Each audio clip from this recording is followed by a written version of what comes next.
U.S. Representative, 6th District. And Rex Bell, you have 2 minutes. First of all, I'd like to thank the sponsoring organizations for inviting us here this evening, and thank everybody for coming out to listen. I'm Rex Bell. I'm from Hagerstown, Indiana, up in Wayne County.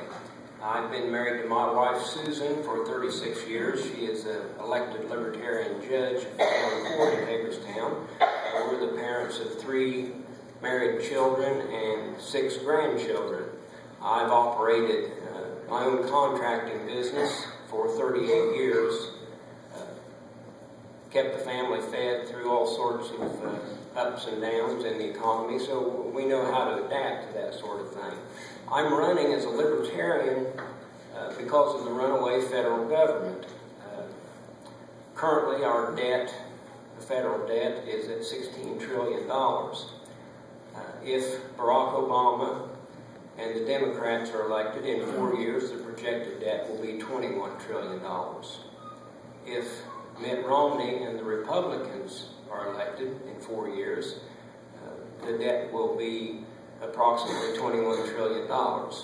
If the Republicans and Democrats work together and form a coalition, in 4 years, the projected debt will be around $21 trillion. I don't think that's acceptable. I would work to return government to its proper role of protecting citizens from force and fraud. Currently, the government we have is unlimited. There's very few people that can name 3 things that the government doesn't tax or regulate. If I was elected, I would work to change that, to return government to its proper role. Once again, my name is Rex Bell, and I would appreciate your vote this fall. Thank you, Rex. My question. You know, the beauty of our system of government is that we vote for folks with strong convictions, creating a legislative body full of varied and competing strong convictions, and then we expect that body to work together. Tell me briefly about a couple of your strong convictions, and then how you would work with someone with opposing views.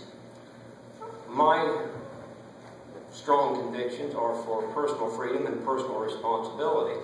I realize there are members of Congress who feel that government should have a much larger role than what I feel it should have. My ability to work with others is evident from the fact that I've been married for 36 years. But I think one of the things that government tries to do, our current government tries to do, is pass laws and programs, and basically they demand that everybody adheres to that program. I'm of the belief that if a program they pass is not constitutionally mandated, if it does not serve to protect us from force and fraud, people should be able to opt out of that. Certainly we do that in our private lives. If we disagree with our neighbor, we don't go try to force them to come around to our way of thinking. We simply go our separate ways. Basically, that's what the government was founded as a republic, where individuals were more important than the group. Certainly, government has its role to protect us from force and fraud, but much of what they do now, we need to allow people to opt out of programs that do not serve the people. If it is set up to serve a certain constituency, then it should serve that constituency and leave the other people alone. Okay, Rex, my question.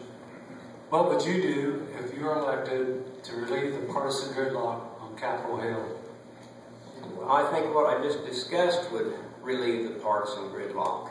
If we were in a position where everything the government didn't require a mandate for everybody to follow along. If everything they did was not a mandate that everybody had to adhere to a certain program, that would certainly alleviate the gridlock. I understand that's not how people believe government should work. People believe you should be able to elect your people, and they should be able to enforce your will on other people. I don't believe that's how it should be. I believe the role of government should be very limited. I believe if we come to that realization and if we return government to its limited role, the gridlock won't amount to that much. They can sit there and argue all they want to. Sometimes compromise can mean agreeing to disagree. You go your way and we'll go our way. Okay, thank you, Rex. And I'd like to stand in a minute, but as a formality, Luke Messer and Brad Bookout. And they're not here, so Rex, if you'd like to take a minute to summarize or rebut yourself, you may. Well, I think I'm right. If you want a limited government, basically, you're going to have to vote for a limited government.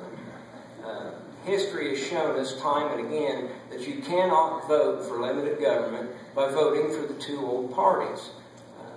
Naturally, we want to believe them. I'm sure they have some very good intentions, but when you look at the growth of government under each administration for the last several years, we realize that whatever the campaign rhetoric is, when it comes right down to it, in the end of 4 years, government is going to be bigger.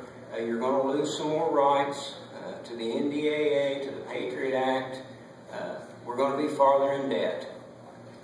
If you're like me and you want a limited government, I would ask that you would support me for District 6, across the board, Gary Johnson for president. We have several libertarians on the ticket that will send a message to Washington that we want limited government. You can't send that message any other way. Thank you. And thank you, Rex. And this completes